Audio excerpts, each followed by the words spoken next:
Não sei se você sabe, mas existe um pequeno cérebro nos nossos intestinos. É, isso mesmo. O intestino delgado e o intestino grosso são verdadeiros filósofos. Só para você ter uma ideia, juntos, eles possuem uma rede de 100 milhões de neurônios. Isso é quase a mesma quantidade de neurônios que estão presentes aqui, ó, na nossa medula espinhal. O mais interessante é que essa rede de neurônios, ela funciona independente do nosso cérebro principal e é conhecida como sistema nervoso entérico. Esse sistema, ele possui várias funções. Entre elas, a gente vai ter a regulação das contrações peristálticas, o controle da produção de secreções digestivas e até mesmo o desenvolvimento do nosso trato digestório. Esse sistema nervoso entérico, ele ainda vai detectar e expulsar substâncias que são consideradas tóxicas. A presença desses neurônios nos intestinos, ela é uma herança evolutiva lá dos nossos amigos invertebrados, como é o caso das anêmonas do mar e das águas-vivas, que são animais que não têm cérebro, mas que possuem um sistema digestório que é regulado por um conjunto de neurônios. Esse nosso segundo cérebro, ele se comunica diretamente com o nosso cérebro principal. E é por isso que o funcionamento dos intestinos, ele está diretamente relacionado com as nossas emoções.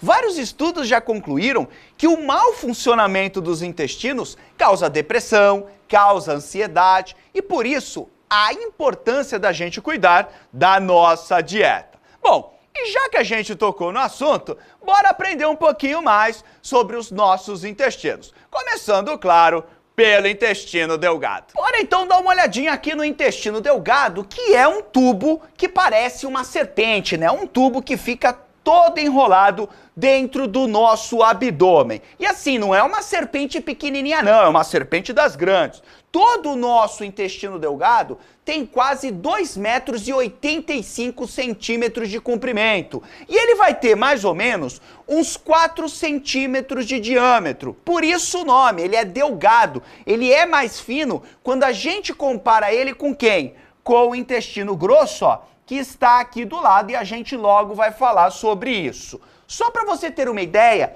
cerca de 85% da nossa digestão ocorre no intestino delgado. Então 20% aconteceram na boca e também aqui no estômago e os outros 80% da digestão vão acontecer no intestino delgado. Agora eu coloquei aqui para você, ó, o intestino delgado isoladinho para você ter uma noção melhor de como ele se estrutura. Porque esse órgão aqui, ele é dividido em 3 regiões. A primeira região nós chamamos de duodeno. É a parte inicial do intestino delgado, é a parte que se conecta com o estômago. Ó. O estômago está aqui e o duodeno vem logo em seguida. Duodeno, inclusive, significa 12, porque ele tem o tamanho aproximado de 12 dedos humanos. Olha que bacana. É nessa região do intestino delgado que vai acontecer a maior parte da digestão do alimento. Essa região é fundamental para a digestão do alimento. Logo após o duodeno, nós vamos ter a outra parte do intestino delgado que se chama jejuno. Jejuno por quê? Porque nos cadáveres, essa região do intestino delgado, ela sempre está vazia, ela nunca tem alimento. Por isso o nome jejuno, lá de jejum, que é quando você fica sem comer. Aqui acontece boa parte da absorção dos nutrientes que terminaram de ser liberados com a digestão do alimento aqui do duodeno. Então os nutrientes passam pelo duodeno, entram no jejuno e começam a ser absorvidos. Aquilo que não for absorvido, aquilo que o jejuno não conseguir absorver, vai passar para a última parte do intestino delgado, que é o íleo. O íleo, essa palavra vem do latim e significa virilha, porque essa parte do intestino delgado está próxima da virilha. Então aqui no íleo você vai ter a absorção dos nutrientes que não foram absorvidos pelo jejuno. Vale também salientar que é o íleo que vai se conectar com o próximo órgão do sistema digestório, que é quem? Que é o intestino grosso. Mas um detalhe interessante é que juntos, o jejuno e o ilho chegam a 2,60 metros de comprimento. O intestino delgado tem como funções principais a digestão dos carboidratos, das proteínas, dos lipídios e também dos ácidos nucleicos. Além, claro, da absorção dos nutrientes que vão ficar disponíveis quando a digestão acaba. E também é no intestino delgado que ocorre a maior parte da absorção de água e sais minerais. Então, bora agora entender como é que o intestino delgado consegue executar todas essas funções, começando pela digestão dos alimentos. Nós temos que lembrar que o quimo que está no estômago é uma massa semissólida extremamente ácida. Quando ele sai do estômago e entra no intestino delgado, mais especificamente na porção inicial, conhecida como duodeno, a primeira coisa que precisa ser feita é a neutralização da acidez do quimo, já que as enzimas que irão atuar dentro do intestino gostam de um pH alcalino, em torno de 8. Essa neutralização da acidez vai acontecer graças à ação do bicarbonato de sódio presente no suco pancreático e também dos sais biliares encontrados na bile. Além disso, a bile vai atuar na emulsificação das gorduras presentes no quimo, facilitando a ação das lipases, que são as enzimas que digerem gorduras. Já o suco pancreático, além de contribuir com o bicarbonato de sódio para neutralizar a acidez do quimo, também vai contribuir com a digestão dos carboidratos, proteínas, lipídios e ácidos nucleicos, já que ele contém uma grande quantidade de enzimas digestivas. Então, olha só, dentro do estômago, nós temos o quimo, que saiu do estômago e entrou aqui na parte inicial do intestino delgado, que é o duodeno. Agora, esse quimo extremamente ácido, ele vai sofrer a ação de quem? Ele vai sofrer a ação da bile, que veio aqui da vesícula biliar. Essa bile também vai ser jogada dentro do duodeno. E esse quimo também vai sofrer a ação de quem? Do suco pancreático, que também será jogado dentro do duodeno.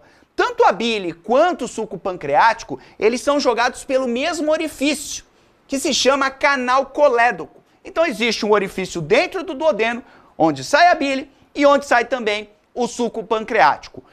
As próprias células que estão na superfície, na parede do duodeno, elas também produzem um suco, que a gente chama de suco intestinal ou suco entérico. Esse suco entérico, ele vai ter um muco, que é justamente para proteger a parede do duodeno contra quem? Contra a acidez do quimo que acabou de chegar aqui. Uma estrutura superácida. Então esse muco vai fazer essa proteção. E esse suco entérico, ele também vai ter o quê? Também vai ter enzimas digestivas. As enzimas presentes no suco entérico, elas vão agir na digestão final dos carboidratos, ácidos nucleicos e proteínas. As enzimas que vão finalizar a digestão dos carboidratos e que estão presentes no suco entérico são a sacarase, que vai atuar na digestão da sacarose, e assim a gente tem a liberação da glicose e também da frutose. A gente também vai ter a enzima lactase, que é responsável por quebrar a molécula de lactose, que é o famoso açúcar do leite, em galactose e glicose. E ainda a gente tem a maltase, que vai transformar a maltose em moléculas de glicose. Ainda no suco entérico, a gente vai ter as enzimas responsáveis por finalizar a digestão dos ácidos nucleicos, que são as nucleotidases. E ainda a gente tem as peptidases, que finalizam a digestão das proteínas. Agora, um detalhe interessante é que entre 30% e 60% das proteínas que estão sendo quebradas ali no duodeno, elas não são provenientes dos alimentos que foram ingeridos. Não. Elas vêm, na verdade, da nossa parede do sistema digestório. Elas se desprenderam dali.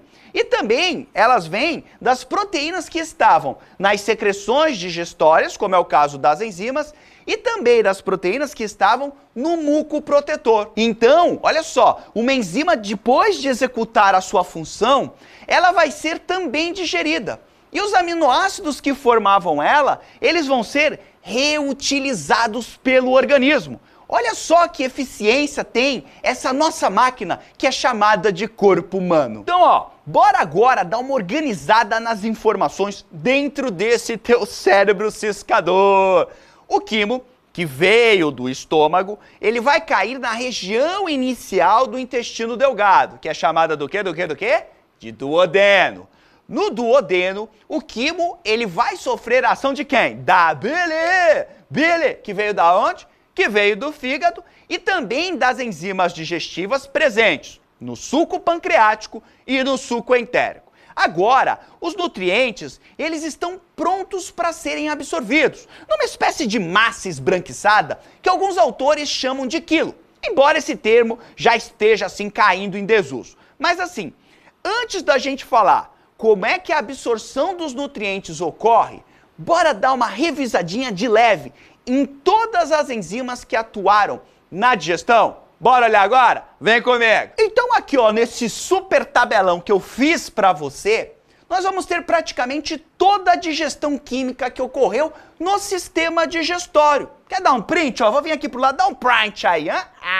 Gatinho manhoso, porque agora eu vou rabiscar isso tudo.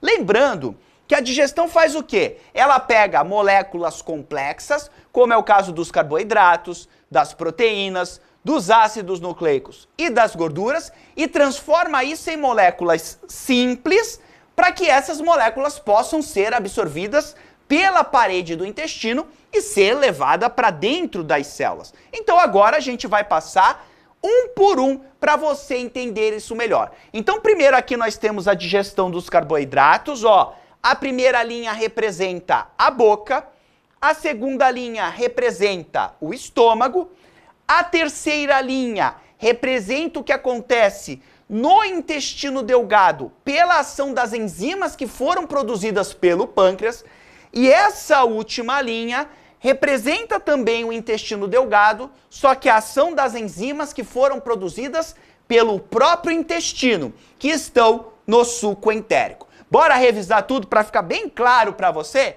Então olha só, carboidrato, como você está vendo aqui, a digestão começa na boca, através da enzima conhecida como amilase salivar ou pitialina, que vai fazer a digestão de quem? Do amido e do glicogênio. E aí o que vai acontecer é que serão formados maltose e polissacarídeos menores, ou seja, esses polissacarídeos grandões aqui passaram por essa enzima e ficaram o quê? Ficaram menores. Esses carboidratos menores vão passar pelo estômago. Acontece alguma coisa com eles no estômago? Acontece nada, olha aqui, ó, tá vazia a linha.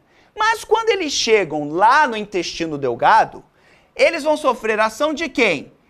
De uma enzima conhecida, né? São várias, na verdade, as amilases pancreáticas, que vão atuar nesses polissacarídeos menores, transformando eles em disacarídeos, que são ainda carboidratos bem menores, bem pequenininhos. E aí, toda essa galera pequenininha vai sofrer ação dessas outras enzimas que são produzidas pelo próprio intestino delgado, sacarase, lactase e maltase. E assim, nós temos os pequenos carboidratos conhecidos como monossacarídeos. Estão prontos para serem absorvidos. Essa é a digestão dos carboidratos. Agora, vem em mim. Digestão das proteínas. Começa na boca? Não, tem nada aqui, ó. Começa onde? Começa no estômago, através da enzima pepsina, que vai transformar as proteínas em polipeptídeos pequenos, que são proteininhas, são mini proteínas. Essas mini proteínas, quando chegam no intestino delgado, vão sofrer ação de enzimas produzidas pelo pâncreas? Vão. Quais? Tripsina e quimotripsina, né? Pancreáticas. Aí o que acontece? Os polipeptídeos pequenos ficam polipeptídeos menores ainda. E vão sofrer a ação de quem? De uma outra enzima também produzida pelo pâncreas, chamada de carboxipeptidase pancreática. Olha que nome bacaninha! E vão virar polipeptídeos menores ainda, ó. Maiorzinho, menor, menor, menor ainda. E ainda no intestino delgado, nós vamos ter a ação de todas essas enzimas aqui, ó. Dipeptidase, carboxipeptidase, aminopeptidase, todas elas pegam os polipeptídeos pequenininhos e transformam tudo isso em aminoácidos. Olha só quantas enzimas atuaram para transformar, para quebrar as proteínas em moléculas bem pequenininhas, conhecidas como aminoácidos. Agora sim, podemos ter a absorção desses caras aqui. Bom, agora, digestão dos ácidos nucleicos, DNA e RNA. Começa onde? Já começa no intestino delgado, com a ação das nucleases pancreáticas, olha que nome bacana, que vão transformar DNA e RNA em nucleotídeos, que são os tijolinhos que formam, né, o DNA e o RNA. Depois esses nucleotídeos, ó, vão passar pelas nucleotidases e também pelas nucleotidases e fosfatases. Você não precisa decorar todos esses nomes. Eu só quero te mostrar o que acontece para você ficar muito mais rico em conhecimento. No final do processo, lá no intestino delgado, nós vamos ter o quê? Bases nitrogenadas, açúcares e fosfatos para serem absorvidos. E por último, digestão de gorduras. Ui, ui, ui, ui, ui. A gordura, que é um triglicerídeo, lá no intestino delgado, vai sofrer a ação da lipase pancreática com a ajuda de quem? Com a ajuda da bile! Bile! Johnston Rana bile! E aí nós temos a formação de glicerol, ácidos graxos e monoglicerídeos que podem ser tranquilamente absorvidos pelo nosso intestino. E já que o assunto são as enzimas, como eu te falei, tem uma enzima produzida pelo intestino delgado que é conhecida como lactase. A função dessa enzima é digerir a lactose, que é o açúcar presente no leite. Mas acontece que algumas pessoas, elas apresentam intolerância à lactose. Isso porque a produção da enzima lactase nessas pessoas é muito baixa. E por isso, elas têm dificuldade para digerir a lactose. Por sua vez, essa lactose, ao chegar no intestino grosso, sem ter sofrido a digestão, vai possibilitar o aumento na população de bactérias que amam de paixão comer a lactose.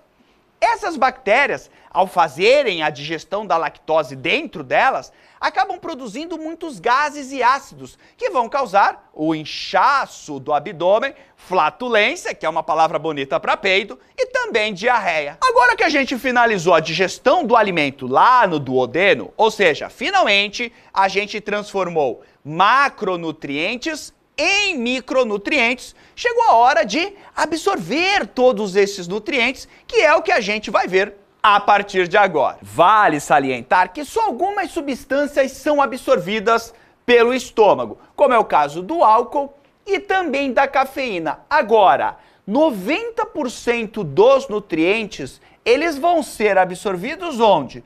No intestino delgado, nessa estrutura aqui. Principalmente numa região conhecida como jejuno, eu já falei sobre isso. E o que não for absorvido pelo jejuno, o que sobrar, aí quem termina o processo pedagógico é a última região do intestino delgado, que é conhecida como íleo. Essa absorção dos nutrientes através da parede do intestino, ela é facilitada por conta, ó, dessas evaginações que nós temos na parede desse órgão. Aí o que eu tô vendo aí, Jubijubão? Você tá vendo o intestino por dentro. Então repare, deixa eu dar um giro aqui para você olhar melhor, repare a quantidade de evaginações que você tem dentro do intestino delgado. Essas evaginações, elas são chamadas de vilosidades intestinais e elas aumentam a superfície de contato para que os nutrientes possam ser absorvidos.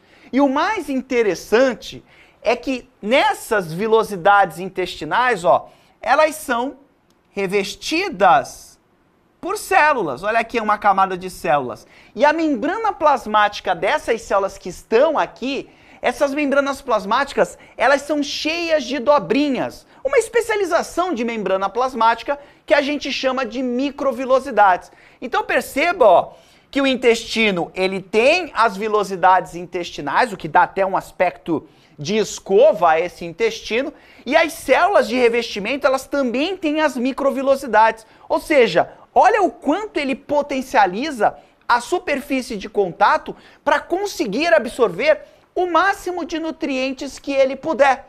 Um detalhe interessante é que se a gente esticasse essas vilosidades e microvilosidades, deixasse todas esticadinhas, nós teríamos uma área de 550 metros quadrados, o equivalente a 2 quadras de tênis. Olha só o tamanho disso aqui e como isso é otimizado para caber tudo dentro da gente. Agora, aí, Jubialuno, vem em mim aqui que eu quero te mostrar outra coisa.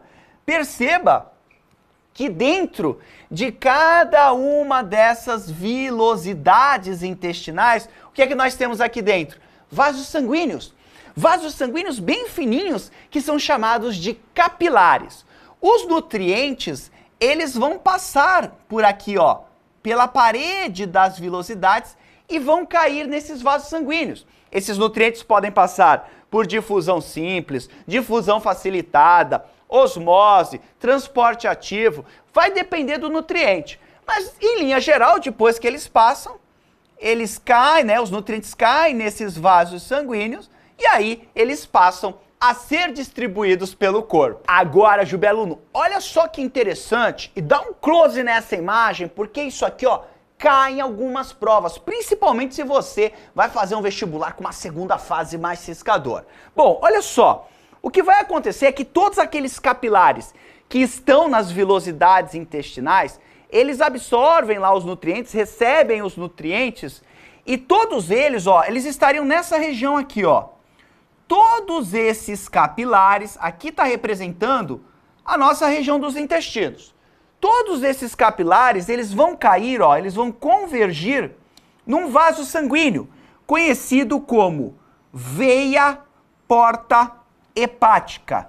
Então, os nutrientes absorvidos no intestino, eles caem nos capilares e vão para a veia porta hepática. Essa veia porta hepática, ela vai dar onde? Ela vai dar no fígado.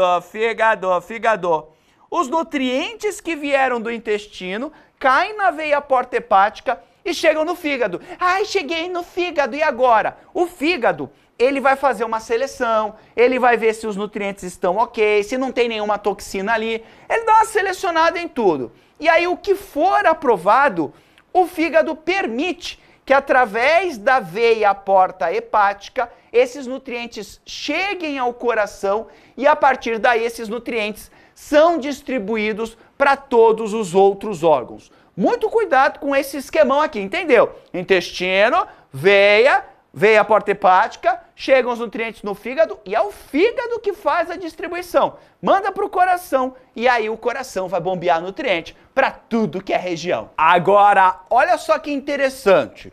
Os nutrientes, né, eles passam aqui pela parede do intestino e caem nos capilares.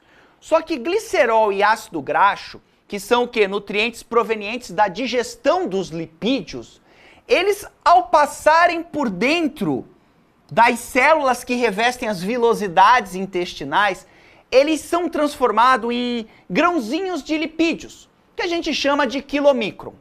O quilomicron é um grãozinho de lipídio, um grãozinho de gordura que a célula intestinal formou, ela que constrói isso, e aí ela joga aqui para dentro, só que o quilomicron é muito grande. Ele não cabe num capilar sanguíneo, um capilar sanguíneo é muito fininho. Então, no caso dos lipídios, né, do glicerol e do ácido graxo, que são a matéria-prima para a formação dos quilomicrons, eles são jogados nesses vasos verdes aqui, que a gente chama, ó, de vasos linfáticos, que carregam um líquido esbranquiçado chamado de linfa. Então, guarde que produto da digestão de lipídio é transportado por vaso linfático e não por capilar. E aí, desses vasos linfáticos, esses quilomicrons são distribuídos pelo corpo e aí vão cair na corrente sanguínea, mas aí em vasos sanguíneos maiores, né, não tão pequenos como os capilares. E é exatamente por isso que quando uma pessoa faz uma refeição muito rica em gordura, o sangue dela fica com um aspecto leitoso, por conta da presença dos quilomicrons, que são o quê? Estruturas formadas de glicerol e ácidos graxos, e essas estruturas, quem foi que fez?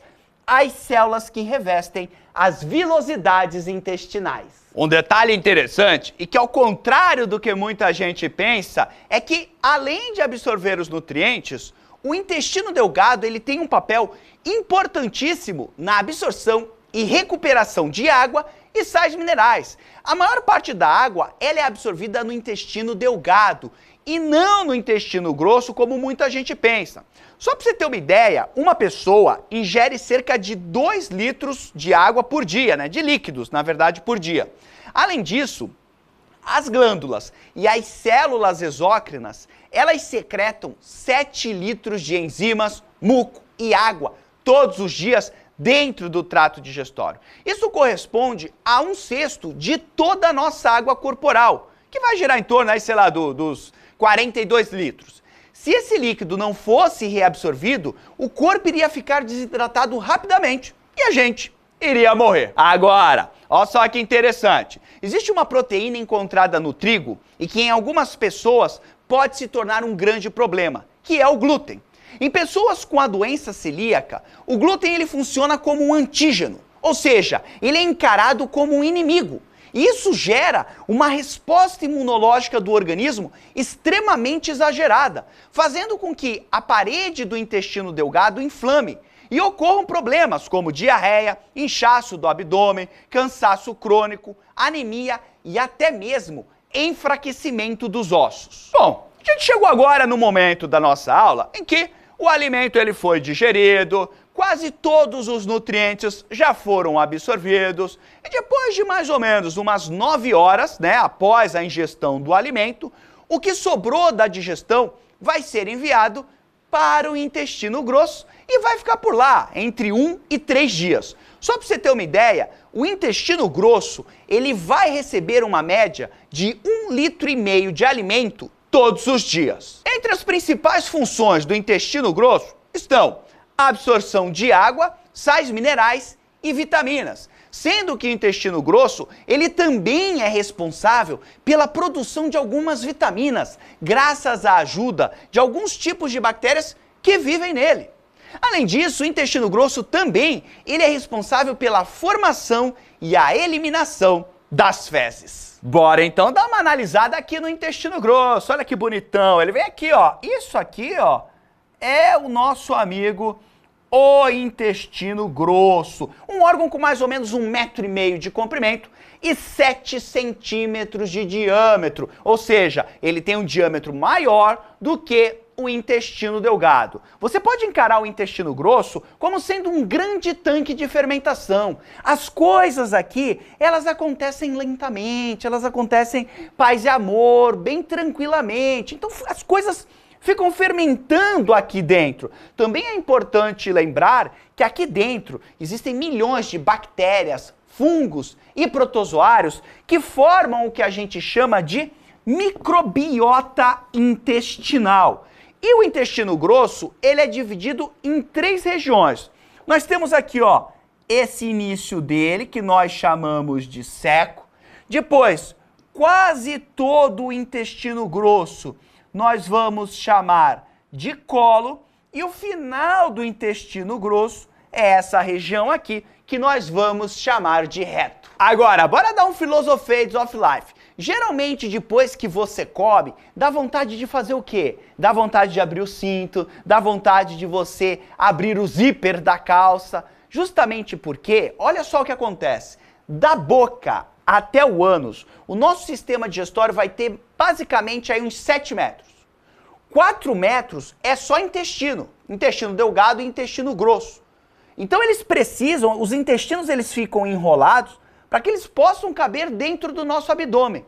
Mas mesmo assim, nós temos que perceber que os nossos órgãos do sistema digestório, eles ficam extremamente espremidos aqui dentro do abdômen. Então é por isso que quando a gente come mais um pouco, né, um pouquinho a mais, você já tem aquela sensação de que vai explodir. Porque literalmente, mesmo quando você não come, você já está quase explodindo, porque não é fácil colocar tudo isso dentro de você. Agora, a gente vai olhar com detalhes o que cada parte do intestino grosso vai fazer, começando pelo seco. O seco é a porção inicial do intestino grosso, ó.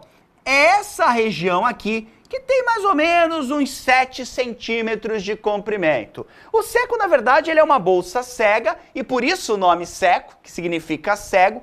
E esse seco aqui, ele se conecta com quem? Com a parte final do intestino delgado, que é o íleo. Agora, é muito legal da gente verificar que aqui no final do seco, no fundinho dele, ó, nós temos essa estrutura vermiforme do tamanho de um dedinho, que é chamado de apêndice. É essa estruturinha aqui que é também responsável pela famosa apendicite. A apendicite ocorre quando restos alimentares e bactérias ficam presos dentro do apêndice que acaba inflamando. A apendicite é a inflamação do apêndice. E essa inflamação, ela causa dores abdominais. Mas não são dores assim, ai, tá doendo. Não, é dores, meu Deus do céu, eu acho que eu morri. Parece que tem alguém dentro de você com um canivete te espetando. Tanto é que, geralmente, o tratamento para a apendicite é a remoção cirúrgica. E mesmo assim, 80 mil pessoas morrem todos os anos por conta da apendicite. Agora, tente imaginar antes de existir a cirurgia para a remoção do apêndice. Imagine quantas pessoas não morriam por causa desse negocinho aqui. Mas, Jubão, qual seria a função do seco e do apêndice? Na verdade, eles não têm funções bem definidas. O que acontece é que muitos pesquisadores dizem que tanto o seco quanto o apêndice são apenas órgãos vestigiais dos nossos ancestrais herbívoros. Hoje, mamíferos herbívoros têm seco e têm apêndice, e nesses mamíferos herbívoros, aqui você tem o depósito de bactérias que fazem a digestão da celulose. Só que na gente essas bactérias não existem, nós não temos essas bactérias. E por isso que muito provavelmente eles não têm função nenhuma. Além disso, o apêndice ele ainda tem função imunológica nos humanos, mas é uma função totalmente dispensável. Bora agora falar da principal região do intestino grosso, que é o colo ou também cólon. Você escolhe como vai chamar essa região, que na verdade é dividida em 4 partes. Nós temos aqui, ó, o colo ascendente, o colo transverso, o colo descendente e depois aqui, ó, o colo sigmoide. Ai, Jubão, o que acontece nessa estrutura que parece até mesmo um U invertido? É verdade, é um U invertido. É aqui que a água e os sais minerais que não foram absorvidos no intestino delgado serão absorvidos. Então, tudo aquilo de água e sais minerais que o intestino delgado não consegue absorver vai ser finalizado nessa grande região do intestino grosso. E já que estamos falando de absorção de água, tem uma coisa muito legal para compartilhar com você, Jubialuno, que é a eficiência que o nosso sistema digestório tem em reabsorver toda a água que entra no nosso corpo. Só 100 ml de toda a água que passa pelo nosso sistema digestório vai terminar aqui nas fezes. Só 100 ml. O resto é tudo reabsorvido e reaproveitado. Além da absorção de água e dos sais minerais, é no colo do intestino grosso que ocorre a formação das fezes, que recebem um nome mais poético, né? Elas são chamadas de bolo fecal, hein? Agora você não fala mais fezes. Você fala assim, eu vou fazer agora, vou ali no banheiro fazer um bolo fecal. Hã? Bonito, né? A formação desse bolo fecal, ela ocorre a partir dos restos alimentares que estão assim num formato mais aquoso. E a partir daí, essa água que está nesse material, junto com os sais minerais, eles começam a ser absorvidos pela parede do intestino. E aí essa massa aquosa, ela começa a ficar mais sólida, mais seca, com o aspecto das fezes macias que você já deve conhecer. Só para você ter uma ideia, a formação do bolo fecal, ela pode levar entre 3 e 10 horas para acontecer. E ela vai levar de 12 a 24 horas para percorrer todo o caminho do colo. Um outro detalhe interessante, são muitos detalhes interessantes nessa aula, é que o bolo fecal, ele tem uma cor característica, por conta da estercobilina. Nossa, que nome é esse, Bilu? A estercobilina, ela é formada a partir da degradação da bilirrubina, que é um pigmento presente onde? Na bile. Ou seja, é a bile produzida no fígado que vai dar a cor característica das fezes. Olha que legal, hein? Você sabia disso? Agora, olha só, um detalhe interessante é que quase 30% das fezes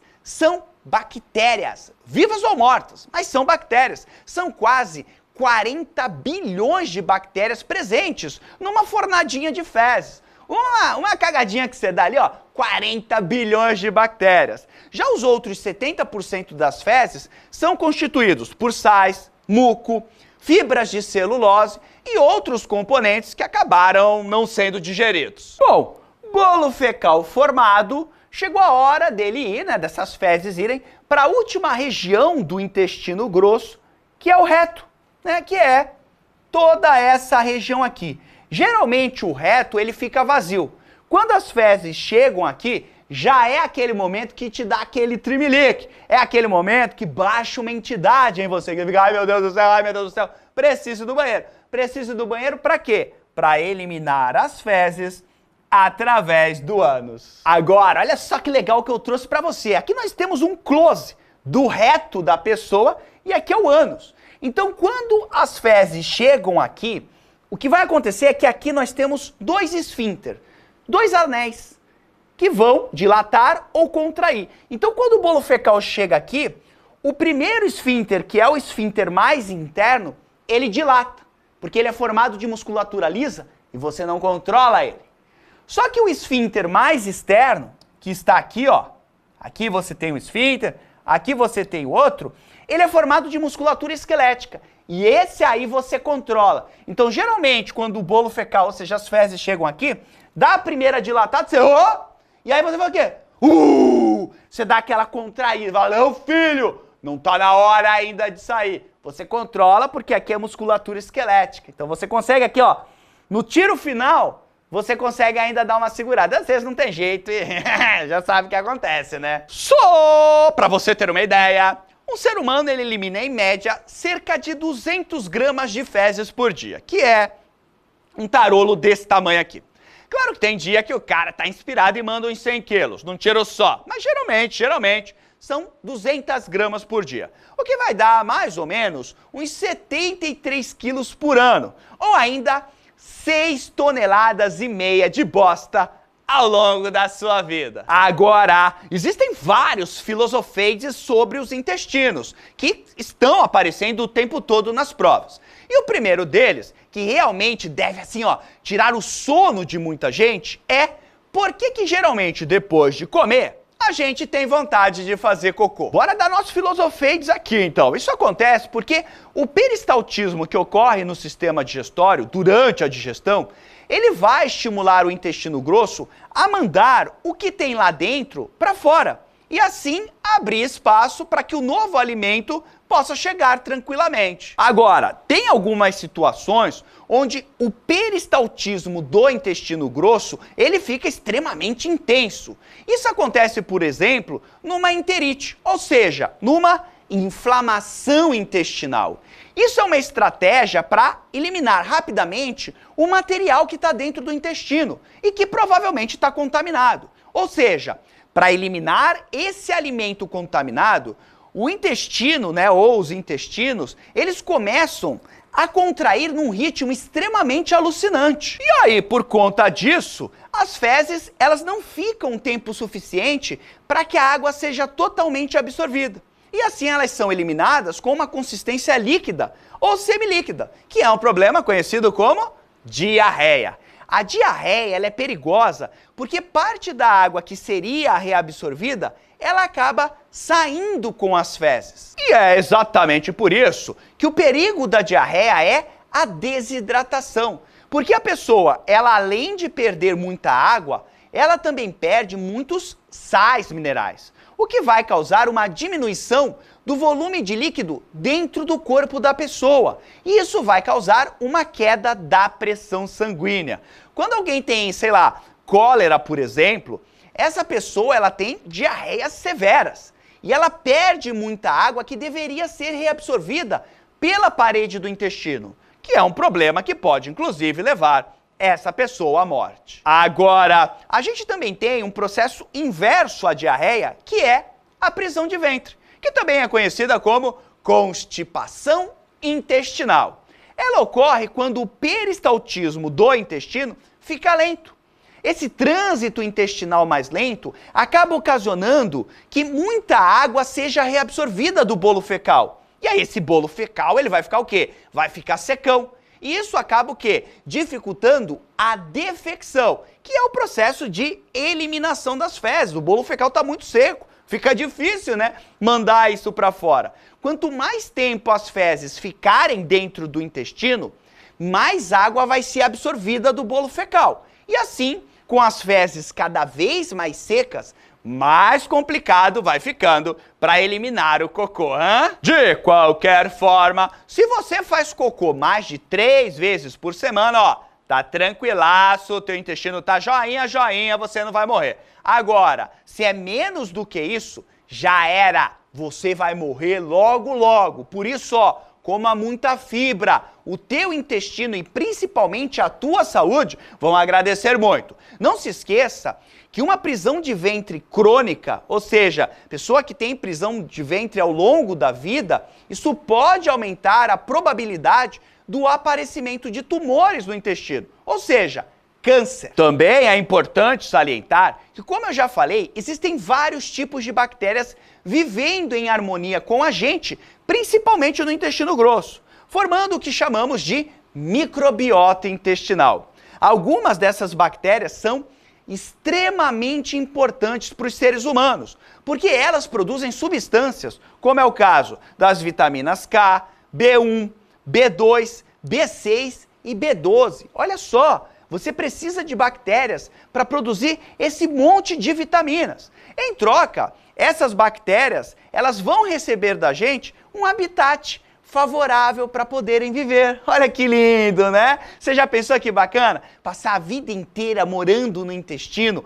rodeado de bosta por todos os lados e se alimentando dessa bosta? Então, existem espécies de bactérias que amam esse estilo de vida, eles amam esse lifestyle. Postam foto no Instagram, abraçada num cocôzão, é outro nível de vida. A presença dessas bactérias amigas dentro do intestino ajuda a evitar, inclusive, a proliferação de bactérias indesejáveis, que poderiam nos causar doenças. Um detalhe interessante é que o uso de antibióticos acaba matando muitas dessas bactérias boas. Os antibióticos, eles matam as bactérias do mal, mas eles também matam as do bem. E por conta disso, o uso prolongado desses medicamentos pode levar a uma deficiência de vitaminas, pois as bactérias que nos ajudavam, elas foram mortas pelos antibióticos. Agora, assim, ó, tem bactéria que vive no nosso intestino e ela só tá ali para se alimentar. Elas não fazem bem nem fazem mal pra gente. Isso é uma relação ecológica conhecida como comensalismo, onde as bactérias ganham casa e alimento sem afetar o corpo humano. Inclusive, é o metabolismo dessas bactérias que acaba emitindo gases, como é o caso do metano e do sulfeto de hidrogênio, que são gases, ó, com cheirinho bem gostoso, é. Esses gases, junto com o ar que a gente ingere, eles são liberados pelo ânus, um processo pedagógico conhecido como peido, ou para quem é educado, flatulência. Flatulência vem do grego, da palavra flato, e significa gás. Um ser humano produz, em média, meio litro de peido por dia. Alguns 10 litros, mas você, né, Jubialano, querido e maravilhoso, só meio litrão, só meio litrão. Inclusive, esses gases que as bactérias eliminam, eles são altamente inflamáveis, o que pode ser comprovado em 1978 em Nantes, na França, onde os cirurgiões enfiaram um arame eletricamente aquecido no reto de um paciente para cauterizar um tumor e acabaram provocando, sabe o quê? Uma explosão que rasgou o cara no meio. Aliás, existem vários casos de explosão do intestino durante a cirurgia intestinal. Claro que hoje, né, a pessoa já está com medo, ai meu Deus, vou explodir no hospital. Hoje não. Hoje em dia, claro que isso já não acontece porque existem técnicas mais seguras. Mas antigamente, ó, coisa não era fácil não. Pum! Um detalhe interessante é que nós, seres humanos, a gente não possui uma enzima capaz de digerir a celulose. A celulose é um carboidrato presente na parede celular das células das plantas. De qualquer forma, essa celulose, ela é super importante para a gente, já que ela tem grande afinidade com a água.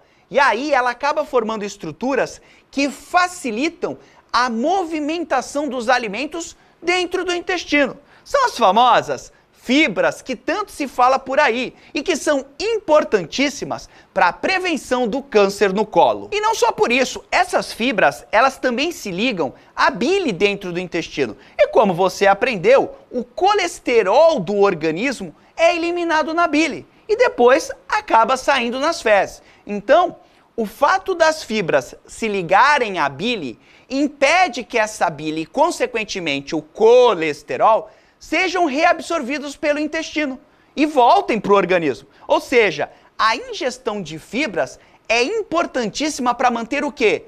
O nosso colesterol controlado. Biologia é ou não é um tesão, hein? Claro que é! Nessa videoaula, você aprendeu sobre os intestinos delgado e grosso. Você viu que o intestino delgado, com a ajuda da bile, do suco pancreático e do suco entérico, é onde vai acontecer a digestão dos carboidratos, das proteínas, dos lipídios e dos ácidos nucleicos. Após a digestão, os nutrientes, junto com a água e os sais minerais, serão absorvidos e distribuídos pelo corpo.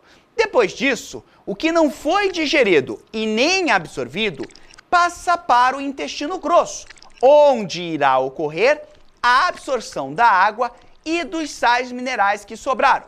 E o restante desses restos alimentares será transformado em fezes que serão eliminadas através do ânus. Além disso, é também no intestino grosso que ocorre a produção de várias vitaminas graças à ação da microbiota intestinal. Maravilha! Na próxima videoaula, a gente vai aprender sobre os hormônios que controlam o processo digestório. No mais, desnecessário dizer que foi um grande prazer estar aqui com você. Um grande abraço. Tchau!